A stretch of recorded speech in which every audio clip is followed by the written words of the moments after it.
시청자 여러분 안녕하세요. 여도은입니다. 네, 안녕하세요. 최인입니다. 네, 자 머니네버 슬립 시작하도록 하겠습니다. 밤사이 미 증시의 움직임은 혼조가 나타났습니다. 어제 국내 증시가 참 많이 힘들었는데 미국 증시에서는 엔비디아의 주가 움직임이 예상대로 부진했습니다. 물론 장중에는 증권가 그러니까 월가의 애널리스트들의 목표 주가가 일제히 상향 조정되고 하는 분위기 속에서 사실 개인적으로는 낙폭을 좀 줄여가지 않을까 싶기도 했는데 아쉽게도 6% 넘게 하락을 했고요. 나스닥 지수도 그렇고 S&P 500 지수도 그렇고 장중 내내 상승을 이어갔지만 결국에는 하락 마감했습니다. 그러나 다우 지수는 여전히 강합니다. 밤사이에도 사상 최고치를 경신하는 모습을 기록했는데요. 자세한 마감 지수 체크해 보겠습니다. S&P 500 지수는 지수 자체는 마이너스였습니다. 그런데 퍼센테이지로는 보합인데 포인트로는 0.22포인트 하락을 해서 아쉽게도 약보합권 마감이 된 거고요. 나스닥 지수는 0.23% 하락하면서 17,516선에서 다우지수는 0.59% 강하게 오르면서 41,330선을 넘어섰습니다. 네, 간밤에 뉴욕 증시 안에서 엔비디아의 우려를 GDP가 잠재워줬습니다. 미국의 2분기 GDP 성장률이 발표가 됐는데요. 전분기 대비해서 3%가 성장을 했다고 합니다. 잠정치로 나온 거고요. 지난달에 발표가 됐었던 속보치 2.8%보다도 0.2%포인트 더 높은 숫자가 나왔습니다. 예상치 또한 웃돌았고요. 미국 경제는 더 예상보다 견조하게 흘러가고 있다라고 해석을 해볼 수가 있는데요. 개인 소비 지출에 좀 영향을 받은 것으로 풀이가 되고 있습니다. 2분기 개인 소비 지출 데이터도 간밤에 공개가 됐는데요. 전분기 대비해서 2.9%가 상승을 하면서 속보치, 예상치 모두 다 웃도는 모습이었습니다. 근원 물가지수는 2.8%가 나오면서 지난달 대비해서 0.1%가량 하회한 그 결과가 전개가 됐습니다. 자, 그리고 간밤에 실업수당 청구 건수도 공개가 됐습니다. 지난주보다 줄어들었다라는 소식이었는데요. 23만 1,000건을 기록을 하면서 그 직전주 대비해서 2,000건이 줄어들었다고 합니다. 전문가 예상치가 23만 건이었는데 이보다는 다소 좀 높은 숫자가 나왔지만 거의 부합했다라는 평가를 받아가고 있고요. 다만 계속 실업수당 청구 건수는 2년 9개월 만에 가장 높은 수준으로 올라갔다고 합니다. 연준은 이제 8월 초에 나왔었던 갑작스러운 경기 침체의 시그널은 보이지 않는다라고 간밤에 목소리를 내놓기도 했습니다. 네, 자 그럼 맵을 통해서 전체 시장 분위기 한번 가늠해 보도록 하겠습니다. M7 종목들 가운데서 엔비디아는 좀 조정을 보였고요. 구글도 조금 쉬어갔습니다. 엔비디아는 지금 6%대 넘는 하락세, 우리나라에서 SK하이닉스나 삼성전자 하락하는 것과 유사한 하락이라고 볼 수 있겠고, 그리고 브로드컴도 AMD도 소폭 하락한 가운데 퀄컴의 주가가 1% 넘는 하락이었습니다. 반면 인텔 또 마이크론 테크놀로지는 오랜만에 반등을 했고요. 텍사스 인스트루먼트의 주가도 1.6%, 또 온세미컨덕터의 주가도 상승을 했습니다. 자, 그리고 먼저 저는 금융주부터 좀 보여드리고 싶은데요. 밤사이 금융주 움직임들이 좋았습니다. 지금 보면 금융주 안에서 카드사, 비자, 마스터카드 등의 종목들이 가장 좀 유독 초록불이 많이 보이시죠? 그리고 어제 버크셔 해서웨이 A주 관련해서 1조 클러 시총 달성을 했다라는 말씀 전해드렸는데 그리고 나서도 추가적인 상승이 이어갔습니다. B주 기준으로 0.8% 올랐고요. JP모건, 웰스파고, 뱅크 오브 아메리카, 시티그룹 등의 종목들도 1% 미만이지만 상승불을 켰습니다. 그리고 최근에 가장 좀 두드러진 상승 금융주 안에서는 페이팔인데요. 페이팔이 3% 넘는 강세를 보였습니다. 자, M7 종목들 볼까요? 마이크로소프트의 주가 0.6% 올랐고요. 애플 다음 달 9일에 신제품 발표를 앞두고 있는 가운데 이번에 부품사들에게 기존에 만들었던 것 대비해서 이번 부품은 10% 정도 더 만들어주세요라는 요청을 했다라고 합니다. 아무래도 아이폰 16에 대한 수요가 더 많이 늘어날 것이다라는 기대감 예상 때문인지 애플에서 이런 요청을 했다라는 보도가 있었는데요. 과연 다음 달 공개되고 나서 판매량은 또 어떻게 될지도 기대하고 있습니다. 이런 가운데 주가는 밤새 1.4% 상승, 그리고 구글 주가는 좀 쉬어갔고요. 바로 아래 있는 통신주들도 전반적으로 부진했습니다. 메타 소폭 오른 가운데 바로 아래 넷플릭스의 주가 엔비디아가 연일 강세죠. 넷플릭스는 이제 M7 플러스 알파 할 때 항상 들어가는 종목인데 최근에 이제 그 관련한 시장 내에서도 정말 선두 자리를 잘 지켜내고 있는 넷플릭스에 대한 호평은 계속해서 이어지고 있습니다. 아마존 주가 0.7%, 테슬라도 소폭 올라간 상황이고요. 주행가 포드도 올랐지만 또 다른 임의 소비재 쪽에서 홈디포, 로우스 등의 종목들의 부진이 나타났습니다. 자, 그리고 필수 소비재 단에서 보면은요, 월마트, P&G, 코카콜라 등은 올랐지만 전일에 이어서 코스트코 하락했고요. 또 밤사이에 달러 제너럴, 달러트리 모두 하락했습니다. 사실 경기 침체가 오면은 저가 관련해서 실적이 그래도 견조하게 받쳐주지 않을까 싶었는데 달러 제너럴 실적 내용은 그다지 좋지 못했습니다. 또 향후에 대해서도 관련한 소비자들의 재무 환경이 그 소비의 위축을 야기시키고 있다라는 회사의 코멘트와 함께 주가는 실망감으로 내려앉았습니다. 자, 국제유가 다시 한번 상승하는 가운데 엑슨모빌, 쉐브론을 비롯한 에너지주들은 전반적으로 초록불을 켰고요. 헬스케어 섹터 최근에 몇 거래일 동안은 약간은 좀 쉬어가고 있죠. 일라일리도 0.9% 하락, 존슨앤존슨도 보합권 정도 머물렀고요. FB, 머크 등의 종목들도 혼조를 보이는 모습이었습니다. 전반적인 시장 분위기는 일단 개별적인 종목들에 있어서도 초록불이 들어오긴 했지만 강한 상승보다는 일부 종목들에 있어서만 초록불이 들어왔다 정도로 확인해 보시면 될 것 같고요. 엔비디아 실적이 어쨌든 시장 예상치 대비해서 좀 높게 나타나긴 했지만 그리고 월가에서 예상을 하고 있는 기대하고 있는 부분들이 높아지고 있기 때문에 과연 이제 오늘 밤에는 또 반전의 드라마를 쓸 수 있을지가 관건이 될 것 같습니다. 자, 그럼 특징적인 종목들 한번 정리해 볼까요? 네, 가장 먼저 델 테크놀로지스 살펴보겠습니다. 네. 간밤 2분기 실적이 발표가 됐는데 시간 외에서 급등이 나오고 있었습니다. EPS가 1.89달러가 나오면서 예상치 1.68달러를 웃돌았고요. 매출도 예상 대비해서 잘 나왔습니다. 시간 외에서 7%가량의 급등을 하고 있었는데 그 힘을 투자은행에서 낸 보고서에도 받아가는 모양새였습니다.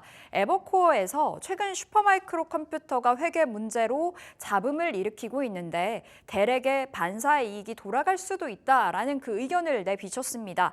에버코어에서는 델의 AI 서버 매출이 올해 80억 달러를 돌파하고 내년에는 100억 달러, 앞으로 계속 점진적인 성장을 이어갈 거다라고 분석을 내놨고요. 장중 하락이었는데요. 이 소식이 전해지고 상승으로 전환이 되기도 하다가 정규장에서는 아쉽게도 오름폭을 좀 반납하면서 끝이 났습니다. 0.7%의 하락으로 110달러에서 문을 닫았고요. 시간 외에서 7%가량의 급등이 나와줬습니다. 자, 두 번째로는 오토데스크 살펴볼게요. 나스닥에 상장이 되어 있는 소프트웨어 업체 오토데스크 2분기 실적이 나왔습니다. EPS, 매출 모두 다 예상치를 웃돌았는데 투자은행 키뱅크가 최선호주로 선정을 했습니다. 비중 확대를 부여했고요. 목표가는 305달러로 올려잡았는데요. 마진 확대가 정말 괄목할 만하다라고 평가를 내보였습니다. 정규장에서 258달러까지 올라섰고요. 애프터마켓에서는 5% 이상 올라가는 움직임을 보여줬습니다. 자, 세 번째로는 베스트바이 살펴볼게요. 미국 안에서 가장 큰 전자제품을 판매하는 업체라고 보시면 되겠습니다. 호실적과 함께 이 판매량과 주가 자체가 시세 분출이 나왔었는데 간밤에 튀어 올라가면서 52주 신고가까지 터치가 됐습니다. 주당 순이익이 무려 전년 동기 대비해서 10%가 늘어났다고 합니다. 1.34달러를 기록했고요. 매출은 92억 9천만 달러가 나오면서 예상치를 훨씬 더 웃돌았습니다. 우리가 정말 중요하게 보는 건 또 가이던스이기도 하죠. 기존 가이던스가 크게는 6.2달러였었는데요. 6.35달러까지 올려잡았습니다. 시티그룹에서는요, 베스트바이의 실적이 경제 침체에 대한 우려를 상쇄한다면서 투자 등급을 매수로 간밤 상향 조정하기도 했습니다. 정규장 15% 급등하면서 100달러 위로 올라선 채 마무리가 됐습니다. 자, 마지막으로 울타뷰티 살펴보겠습니다. 얼마 전 이 버크셔 해서웨이가 애플을 팔고 울타뷰티를 사게 되면서 굉장히 주목도가 높았었는데요. 간밤에 실적이 공개가 됐는데 다소 좀 아쉬운 실적이었습니다. EPS, 매출 모두 다 예상치를 하회했었고요. 그렇다 보니 주가도 녹록치는 못했었는데 일단은 정규장에서는 0.2%의 상승 보여줬었고요. 시간외 애프터마켓에서 7%가량의 시장에 급락이 연출이 되고 있었습니다. 하지만 국내 증권사에서 울타뷰티에 대해서도 의견을 내놨었는데요. 금리 인하기에 업사이클에 제대로 면모를 보여줄 거다라는 분석이었습니다. 이렇게 네 가지 특징주 살펴봤습니다. 네, 이어서는 미국 주식 이야기 조금 더 깊숙하게 들여다보도록 하겠습니다. 오늘도 머니네버슬립 이유린 팀장과 함께합니다. 어서 오세요. 안녕하세요. 네. 자, 머니네버슬립은 프리미엄 미국 주식 컨텐츠를 여러분께 매일매일 제공해 드리고 있습니다. 좀 더 자세한 이야기가 궁금하신 분들은 유튜브 검색창에서 머니네버슬립을 검색해 보시기 바랍니다. 자, 오늘도 증시 포인트 확인을 해볼까요? 열어보겠습니다. 자, 미국 경제는 여전히 강하다. 자, 어제 밤사이 GDP 발표가 또 있었는데 와, 계속해서 이게 올라가고 있어요. 네, 맞습니다. 지난밤 개장 전 발표된 경제 지표는요, 경기 침체 우려를 불식시키고 또 연착륙 기대를 강화하면서 투자 심리에 좀 활기를 불어 넣어줬는데요. 미국 상무부는 올해 2분기 국내 총 생산 증가율이 전분기 대비 연율 기준으로 3%로 집계됐다고 밝혔습니다. 지난달 발표된 속보치가 2.8%였는데 이보다 0.2%포인트 상향 조정된 것으로 확인해 볼 수 있겠습니다. 개인 소비가 상향 조정된 덕분이었는데요. 2분기 개인 지출 증가율은 속보치보다 0.6%포인트 증가한 2.9%로 집계가 됐습니다. 우려와는 달리 미국 소비자들이 여전히 지갑을 열면서 경제 성장을 이끈 것으로 해석해 볼 수 있겠습니다. 반면 물가 지표는요, 속보치보다 소폭 하향 조정이 됐습니다. 2분기 개인 소비 지출 가격 지수 상승률은 전분기 대비해서 연율 기준 2.5%를 기록했는데요. 또 식료품과 에너지 등을 제외한 근원 PC 가격 지수 상승률은 2.8%로 나타났습니다. 두 수치 모두 속보치보다 0.1%포인트씩 낮아진 수치인데 만약 다음 달 나오는 7월 개인 소비 지출 물가 지수 역시 물가 상승 완화를 가리킨다면 인플레이션에 대한 우려는 덜어도 될 것으로 예상되고 있습니다. 네, 여전히 강한 미국 경제. 사실 얼마 전까지만 해도 경기 침체라는 키워드가 시장을 정말 힘들게 했는데 또 어느샌가 다시 미국 경제가 강하다라는 시그널들이 여기저기서 나오고 있습니다. 관련한 내용들은 지금 변동성을 계속 야기시킬 수 있을 만한 데이터이기 때문에 눈여겨보도록 하겠고요. 오늘도 한입뉴스 네 가지 소식 확인을 해볼게요. 첫 번째 소식은 델 이야기입니다. 델이 팔고 싶다 하고 외치고 있습니다. 델 테크놀로지스가 시큐어 웍스의 매각을 또다시 검토한다라는 건데요. 지난 2019년 이후에 다시 한번 추진을 하는 겁니다. 그래서 잠재적인 인수자를 현재 물색하고 있다라고 하죠. 그래서 이 매각이 될 예정인 시큐어 웍스의 주가는 급등 마감을 했다고 하는데요. 델 관련한 소식부터 확인해 볼까요? 네, 델 테크놀로지스가 사이버 보안 기업인 시큐어 웍스의 매각을 다시 검토하고 있는 것으로 전해졌습니다. 델은 2019년에도 이 사업부를 매각하려고 했다가 실패한 이력이 있는데요. 이번 매각을 위해서 모건 스탠리와 파이퍼 샌들러를 통해 잠재적 인수자의 관심을 확인하고 있다고 합니다.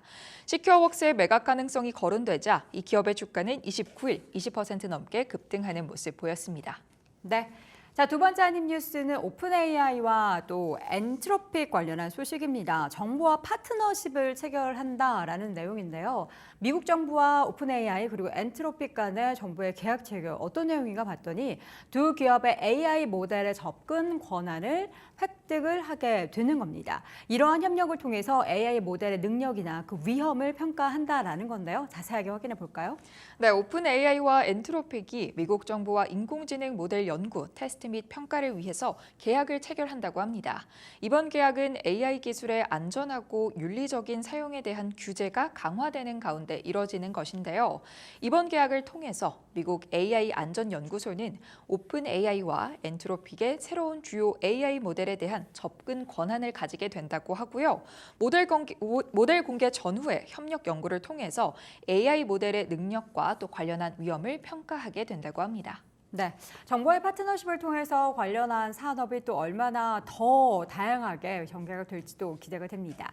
자, 이어진 한입뉴스 세 번째 소식입니다. 트럼프 후보의 이야기인데요. 제가 당선이 된다면 이제 공약에 대한 이야기겠죠. 청정에너지 규제를 철회하겠습니다. 완전하게 이제 나는 청정에너지 관련해서 반기를 들겠다라는 그런 내용인 것 같습니다. 현행 에너지 정책에 대해서 강력하게 비판을 했다라고 하는데 관련해서 이제 해리스 후보는 비용이나 환경 오염에 대한 우려가 있다라고 반박에 나섰습니다. 자세하게 들어보겠습니다. 네, 도널드 트럼프 후보가 2024년 대선에서 당선될 경우 조 바이든 대통령의 청정 에너지 규제를 철회하고 또 전력 수요 증가를 충족하기 위해 발전소 승인 절차를 신속히 진행할 계획이라고 발표했습니다. 트럼프는 현행 에너지 정책을 에너지 시장을 왜곡하고 소비자 선택을 제한하며 비용을 증가시키는 정책이라고 비판하고 나섰는데요.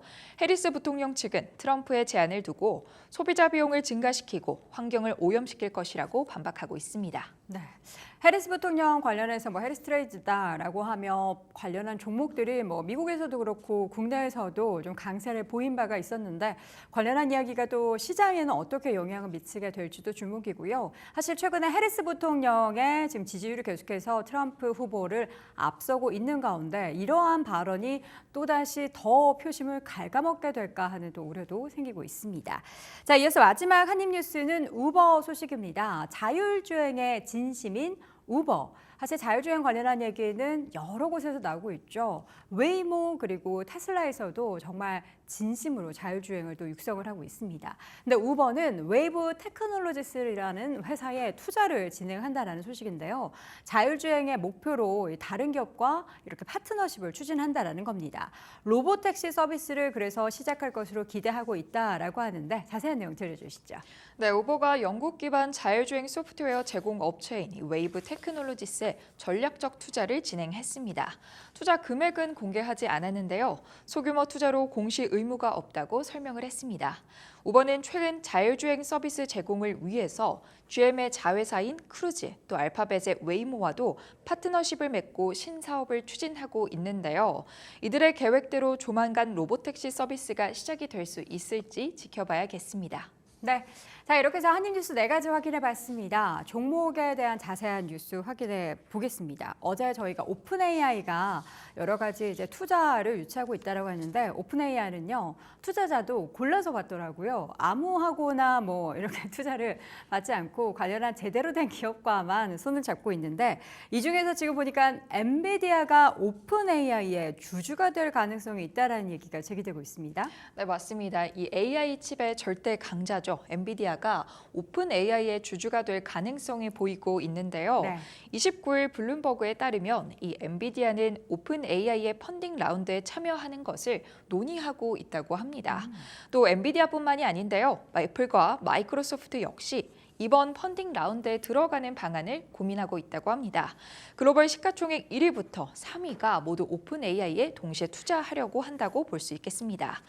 마이크로소프트와 애플은 이미 오픈 AI와 깊은 관계를 맺고 있습니다. 먼저 마이크로소프트는 엔비디아의 최대 주주이자 또 핵심 파트너인데요. 마이크로소프트는 오픈 AI의 샘 알트만 CEO가 회사에서 쫓겨날 위기에 처하자 적극적으로 그의 편을 들면서 복귀를 도운 바가 있습니다. 또 마이크로소프트는 오픈 AI의 이사회인 이 옵저버 자리도 참여를 하려고 했는데요. 다만 이 같은 계획은 무산되는 모습을 보였었습니다. 미국의 규제 당국인 연방거래위원회가 마이크로소프트의 오픈 AI에 대한 강해지는 영향력을 우려했기 때문이라고 또 확인을 해볼 수 있겠습니다. 애플 역시 오픈 AI를 자신들의 미래 청사진 가운데 두고 있습니다. 애플은 애플 인텔리전스라는 새로운 AI 기능을 선보였는데요.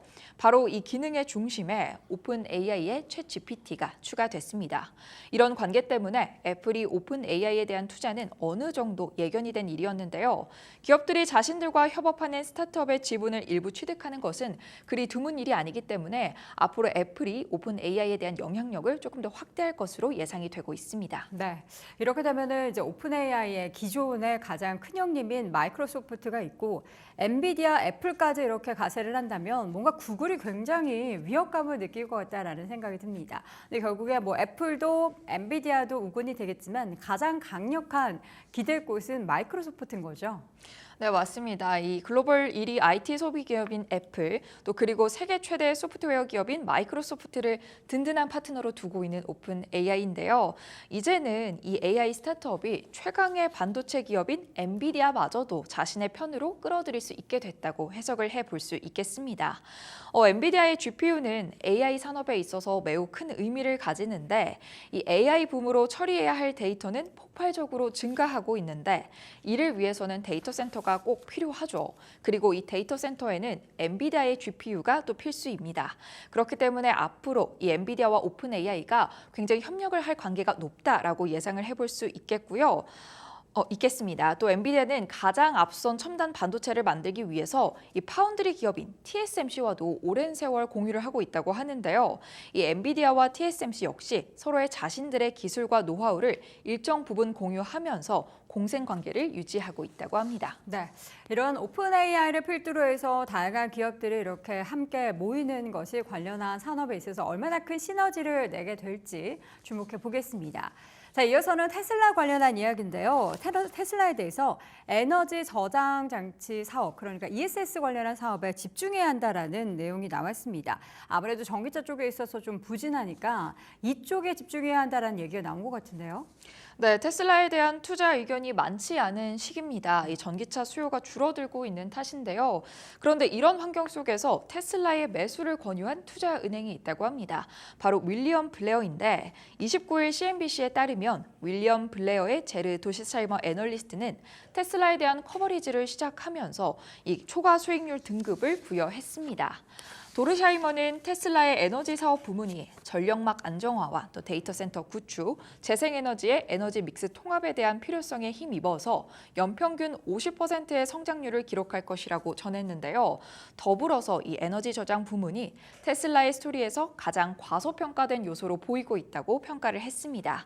또 단기적으로 에너지 전기차에 대한 기대가 줄어들면서 에너지 시장으로 사업이 전환될 가능성이 있다고 예상하기도 했습니다. 사실 전기차로 돈을 벌지 못할 때도 테슬라는 이런 에너지 저장 사업에 있어서는 꾸준히 돈을 벌고 있었는데 과연 앞으로는 관련한 에너지 저장 사업 매출이 테슬라에 얼마나 기여를 할 수 있을까요? 네, 조금 더 자세하게 살펴보면요. 이 애널리스트는요, 에너지 저장 사업의 매출에 대한 기여도가 2028년 25%까지 높아질 것이라고 보고 있습니다. 네. 에너지 부문의 2024년 2분기 매출은 30억 1,400만 달러였는데 이는 2분기 전체 매출의 11.82%입니다. 그리고 1년 전인 2023년 2분기의 에너지 부문의 매출 비중은 6.05%였죠. 6%에서 25%까지 높아질 것으로 기대한다고 또 체크를 해볼 수 있겠습니다. 미국의 발전 트렌드 역시 테슬라에게는 굉장히 우호적인 상황인데요. 현재 석유와 석탄으로 돌아가는 피크 발전소가 점차 폐지되고 있습니다. 피크 발전소는 이 전력 수요가 급격히 증가하는 시간대에 추가 전력을 공급하기 위해서 운영되는 발전소를 의미하는데 이런 발전소가 줄어든다는 것은 이 전력 수요가 늘어날 때 쓸 에너지를 따로 저장할 니즈가 커진다는 이야기이기도 합니다. 즉 에너지 저장 장치가 필요하다는 얘긴데요. 2분기에 테슬라는 에너지 저장 부문에서 상당히 인상적인 성과를 냈습니다.